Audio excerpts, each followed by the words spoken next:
మనిద్దరి మధ్యలో ఏ జన్మలో ఏ తీరని రుణం ఉందో, మరెందుకు ఇంతలో ఈ బంధనం ఇన్నింతలు పెరిగిందో, అమాయకమైన నీ చిన్నారి నవ్వును ఏ తల్లి కందో, ఇటే నీ దారి ఉందని నిన్ను ఏ సుడిగాలి పంపిందో. పాపం పుణ్యం దేవుడికెరుక, పేదకు దొరికిన బంగారు కణిక, పాలు వెన్నా లేవని అనక ప్రేమను తాగి తెరగవె చిలక.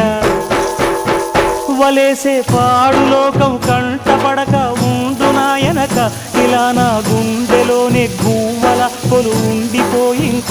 ఇటే పోస్తే ఎమున్నైనా నిలేస్తానే, మరింక ఏ కీడు నీ వంక రాలే.